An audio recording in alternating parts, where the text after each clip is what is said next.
right, hello and welcome to another Expert Insight interview. My name is John Golden from SalesPOP, online sales magazine, and Coavera, formerly Pipeliner CRM, joining you as usual from a sunny San Diego. And today I'm delighted to be joined by David Dean, who's just over the next state in Arizona in Phoenix. How are you doing, David? I'm doing great. Thank you for having me. Of course, and David, you're an author, keynote speaker, and business AI realist who examines how artificial intelligence reshapes work judgment and accountability in organizations. But rather than just focus on the capabilities, you're exploring the human elements that remain essential. You're an author. You're the author of An Inbox Between Us, and you help leaders turn AI-driven complexity into clearer direction through better judgment and accountability. So, David, in a world where AI can increasingly handle a lot of things, analysis, even execution, all of those things, what does it mean to future-proof your job? Because in some ways, people would say, well, in this environment, you can't future-proof. Yeah, so I think it comes down to understanding the human dynamics that we find valuable and critically important in a workplace. And I think that's one of the biggest things is kind of how information was being communicated out and around it, and kind of the talking points specifically. You have a large population of people who I call like AI survivalists. They're just like Right. they're doing their jobs. Mhm. Things are changing, and what does this mean for them? And really, that book is kind of for them. And those are leaders and those are individual contributors, in a business is a part of that.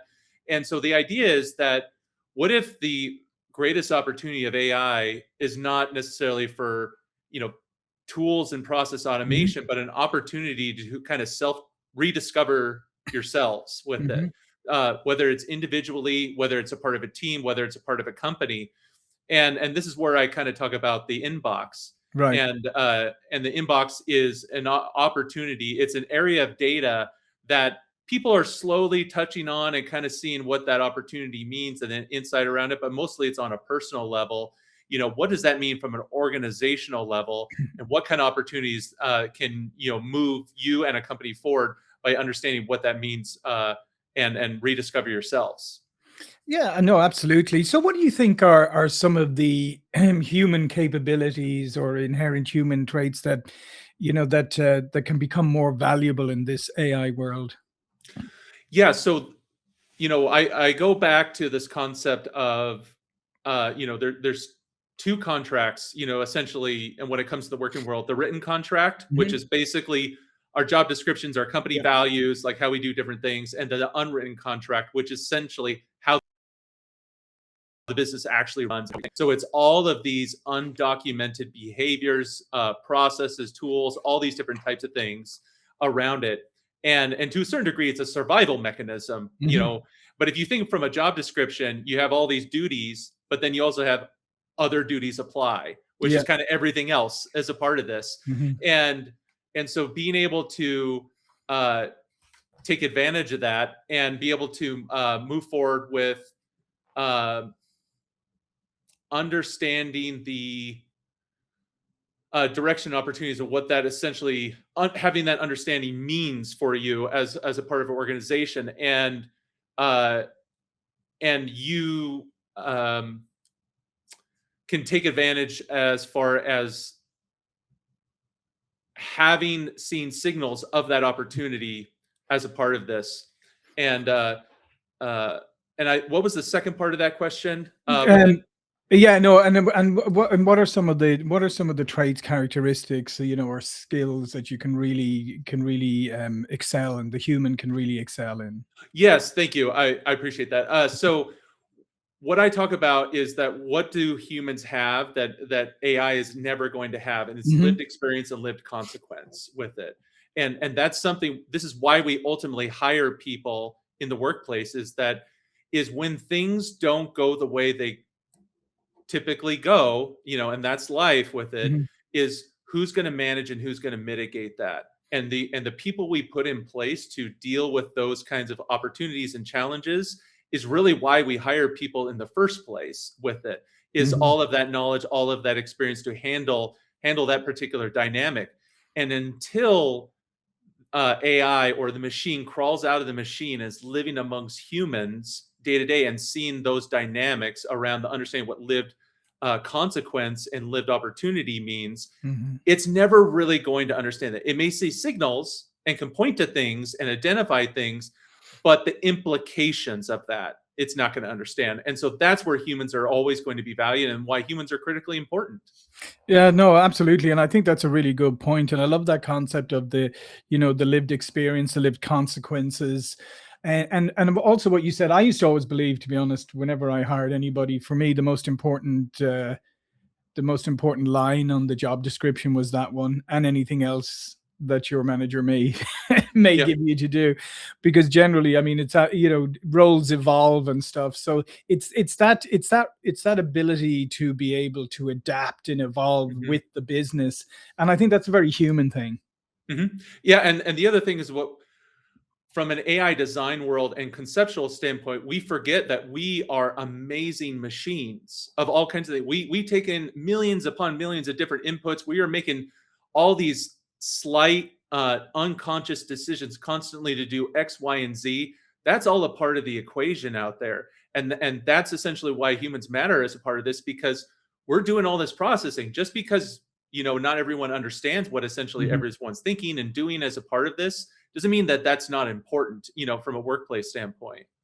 No, it is absolutely, absolutely, and I think that's the other thing too is that I mean, a lot of companies haven't figured out yet, like what is their AI strategy, and they're letting it kind of default into the company because people are just using tools, and that can get quite chaotic. And then you now have maybe one person using a lot of AI, one person not, and maybe the quality is somewhere in between. Hmm. Yeah, and the idea is that despite what's being kind of overly communicated out there, AI is not moving as fast as it may be presented about, Mhm. for because the majority of people are still trying to understand what this means and how to figure it out, and they need something grounded. They need something real to latch onto, so that they can understand what this change and this transformation process is. And so I talk about this, like as a part of this relationship, because that's what it is. Mhm. We are developing relationship with AI just as much as AI is developing a relationship with us. Relationships take time. Yeah. They're figuring things out between each other as a part of this. Anybody who thinks it's going to be instant, that's not reality of it. And that's what I want to kind of communicate is like, it's going to take time to figure out that relationship, and it's okay to slow down, but the right thing to do is to take advantage of what AI can do as far as being able to see what you can't unsee now as a part of this. And this is where I talk about the inbox and the behavioral record, because Mhm. that undocumented behavior that's out there, normally it's, water cooler Yeah. conversations, it's in our heads, all that kind of stuff with it. Well, that's available, and it's always been available. It just takes time and effort to figure that out, and that's in the communication and collaboration data of how we work every day.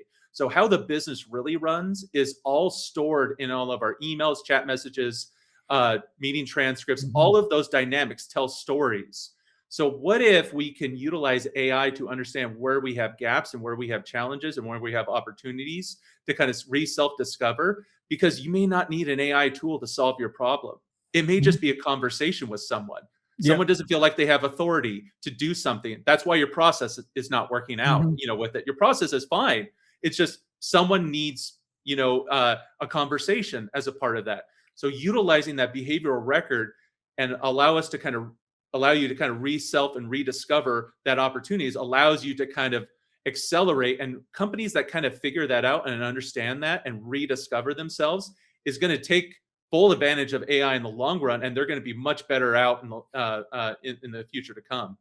Yeah, no, I think that makes total sense to me, and I think the other part of it too is that I mean, there is a temptation. Let's face it, Claude brought out a new version yesterday, right? Mhm, Fable or whatever. mhm, There is a temptation that you're just jumping on these tools, and maybe, as you said, maybe slowing down a bit is not a bad idea, because you could just get caught up in this and be just using AI for everything because you're with the urgency. You think it's great, we're moving fast, but there's no guardrails in there. There's no reviews. There's no reflection time, and mhm, also, I mean, people, we know AI hallucinates, but people seem to kind of push that to the side. Yeah, absolutely. And ultimately, what it comes down to is that it's an opportunity to see a part of the picture, but not the entire Mhm. picture, because the other part of the picture is you. It's all of your lived experience, all your lived consequence, everything that you know, everything about your being with that. That's a part of the equation, and people seem to forget that. They just kind of take it for granted. And the idea with AI is to, while it may do tasks, it may handle things, but when things go messy, Mhm. who's going to clean it up? Who's going to figure it out, with it? It's still going to, you may create processes and stuff to try and figure it out, but there's an infinite number of things that could come up. Who's going to solve it? Who's going to address it? This is why humans still matter and why it had to be Mhm. a part of the equation. And it's important that you can't let go your skills, because if you can't understand what AI just did Yeah. and you're having to figure it out, you're slowing down your process considerably. So think of it as AI is learning just as fast as you are learning. You're just different ends of the spectrum with it. And so when I talk about from a conclusion standpoint in the long run, it's going to be a symbiotic relationship. There's Yeah. going to things that humans are always going to do well and excel at. AI is going to excel at with it, but they're going to need to work with each other. They're going to need to rely on each other to provide the best opportunity. And it will figure it out at some point, and we will figure it out at some point. But it's going to take a lot of time and culture change to make that happen. Yeah. And I think part of the thing too is when you approach AI, as you said earlier, is approach it in a proper conversational Hmm. way. Look at it as somebody that you're talking to I don't know, you're talking to 100 PhDs who've got Hmm. 5,000 years business experience between them in this. Hmm. But the more you realize that, the more you approach it in that with that kind of mindset that you are Hmm. collaborating. This is somebody here to help you, and they Hmm. learn about you, and they learn about they learn about what you're doing, and they can even pull things up later. I've had Claude say to me, well, that's you're contradicting what you said some weeks ago in this Hmm. thing, and I'm like, oh, okay, thank you. Yeah, absolutely. And so the way I talk about it is that in a couple different ways, the idea is that AI is here to kind of industrialize human behavior with Mhm. it. And so I like to think about the movie Multiplicity, with Michael Keaton. It's like they made a bunch of copies of himself, but they're all a little bit different and they're all Mhm. quirky in some way as a part of this. So when you hand certain things off, it's going to do it in a way that may not be ideal, and it may not provide the output you want with it. Can it get part of the job done? Sure. But you still centrally, you're assessing everything. You're still making all the decisions. You're going to pick like this worked out and this didn't work out as a Mhm. part of it. And so you are still responsible and accountable with that on anything you utilize AI with. Just as if I also talk about like take yourself 8 years ago. Yeah. Where were you at 8 years ago with it? You have now handed the stuff you do today to yourself 8 years ago. How do you expect you 8 years ago, to deal with that, Right. in it? And so you're going to have to coach them. You're going to have to cultivate them. You're going to have to understand where the gaps, where the flaws around it as a part of that as well. But it's also going to provide an opportunity. It's like, well, hey, you know, this is not, I think this way, and you're contradicting yourself. So you're almost a parent in that Mhm. way as well as a part of this dynamic. And that's where kind of what I said, it's a relationship. And the more we can understand what that relationship is and understand the time it takes to make that relationship happen, then that culture change can take effect in the long run Mhm. and make it real for everyone. Absolutely. And to be honest, how often do you have to tell AI, you go, no, that's not actually correct, or you left that out, or that's, you picked that up wrong. And so I think that's why I'm saying people just need to bit of to be have a little bit discernment. What about the risks and consequences? What role do they play in future proofing your role, your job, your career? Yeah. So, I mean, when it comes to risk, things that are relatively inconsequential and low risk, I mean, that those kinds of things are absolutely fine. Some people don't like AI, and they will never like AI, or as a part of that, and from a presentational standpoint. But it comes down to as the criticality of what that information means and the decisions that are going to come from that. the more human it needs to be with it. You can, Mhm. and so that's where judgment still comes into play, is like, go and let autonomous take care of, things that are low risk, Mhm. inconsequential type of activities with this. But, you need to factor in when someone needs to make a decision. And so I'll talk about this, I talk about this like when it comes to AI governance with Yeah. companies and that kind of stuff. A lot of people are downloading a financial spreadsheet of the company, throwing it into AI, asking it questions, through a spreadsheet and that kind of stuff.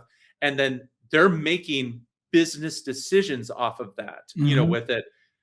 That's a lot of risk. They may not think that that's a lot of risk. Like, oh, I can do this amazing thing. I get this information, but it doesn't have enough of the trusted data and context to be able to frame what that answer should be. You're Mhm. just making a judgment call. And because you're making a judgment call, you personally are accepting all the risk of that Right. decision. So, Yeah, and so I mean, this is quite a challenge for both individuals and organizations. In order is those, as I said, those guardrails and those guidance and understanding. I think the other thing too, David, is understanding that this is an evolving landscape and the nature of work is evolving rapidly, and mhm, we may not have all the answers, where we don't have all the answers right now. But mhm. I think it's to make our best educated guesses going forward. Yeah, and so this is how I explain when it comes to governance and figuring this out. Like, when it comes to managing AI, it's 40% technical and 60% behavioral. Hmm. So you have this amazing entity as a machine that people can interact with, doing all the different kinds of things. So how would you approach this from an organizational psychology, behavioral psychology, from HR Hmm. conceptually with it? And so it kind of comes down, because there's going to be controls that there will never be technical controls for, but there will be behaviors that are not appropriate, Hmm. within the workplace. And so understanding what that means and kind of baselining and educating people around it is going to be critically important, when you are onboarding AI. And a lot of times, uh, and a lot of this focus around is what I call self-service AI, Hmm. giving the AI to the Right. everyday user to do whatever they want, Mhm. essentially, with it. When it comes to things like what I say, controlled AI, that, you can control that entire process. Your software development process, can have all the checks and balances at will as a part of that, with it. But you're controlling the experience and you're controlling the expectation. And that's generally a lot more appetizing in reducing risk and introducing AI than when the shiny, self-service concept of it, where it induces a lot of risk. Yeah, no, absolutely, absolutely, and that's why I think if you're not thinking about AI in your I mean, not just thinking about it, people are probably using it, but if you're not thinking about the governance, if you're not thinking about all of that, then you're going to get left behind. Tell me a little bit about what is an expert going to look like in the future, because we all like to think we're experts in what we do, but now we have this entity that's potentially more of an expert than us in some areas. Yeah, so an expert is the person who understands the stories that need to be identified and the stories that need to be told with it. So, and so you think from a future standpoint, science fiction has kind of identified what that looks like. You look at Star Trek, you look at how we in Star Wars and some of the other ones, and how they interact with machines. We delegate certain stuff to that, to those machines around it. But are humans gone? No. Absolutely not. There's the dynamics change, around it. There's things that we do offload relating to that, but it comes down to, uh, another person referenced like Scotty. It's like, are the engines? Yeah. Can we get more juice out of the engines with it? He knows what questions to ask to gain the right insight to make the right decision at that time, to be able to make a decision. And we have that today, and I use this as a relevant aspect on it. And it's, the unfortunate situation in LaGuardia, that happened, several weeks ago, Mhm. where the plane hit Yeah. the fire truck. The It was stated that the pilot only had a 6-second decision to Mhm. decide to swerve or hit it dead on. That 6 seconds, all of his lived experience, all of his knowledge, all of his background flashed in a second in his head, and he made a decision to make that happen, knowing what the consequences were in order to save lives. That's Hmm. going to be the same thing for all of us in the future. And while it's not going to be like as critical as something like that, and it's going to be more microscopic, that's what it's really going to be: is how do we use the tools effectively but still be understand the back end and how they all interconnect and all the relationships with it. Hmm. So, just your crystal ball. We used to say, "Oh, look ahead 5 years," but forget that. Five, but that's way too far out Yeah. a horizon these days. What do you see over the next couple of years? How do you see, people in AI evolving? Yeah. So I think that uh, I think the one thing is that we're going to go through some ups and downs of that. I Mhm, think the biggest thing is we're still like this right mhm, now, especially for the general everyday user. Like there is no balance out here, with it. And you think about when with a mobile phone and that kind of stuff with like it's amazing, but it took several years to kind of balance out mhm, and get acclimated to like how we're going to generally work with that. And so uh what my goal is and what I hope people kind of take from the book is if we're going to design AI solutions, in the near term and have it be successful, we need to factor in the human element of that. mhm, And what my goal is to get companies and coaches and all the different experts out there saying, let's take a step back, let's look at our human elements of that, and how can we design more effective solutions that the general everyday person will just naturally acclimate to that. mhm. And as an example, like project management, I'll use as a direct example. So project management, they're taking status updates all the time. Yep. With it, meetings, all this kind of fill in. You have to fill out this form, send this out, fill all that out. So why don't we design a project management solution that we just send a notification to someone and say, just tell me, Yeah. just dictate to me what the status update is as a part of that.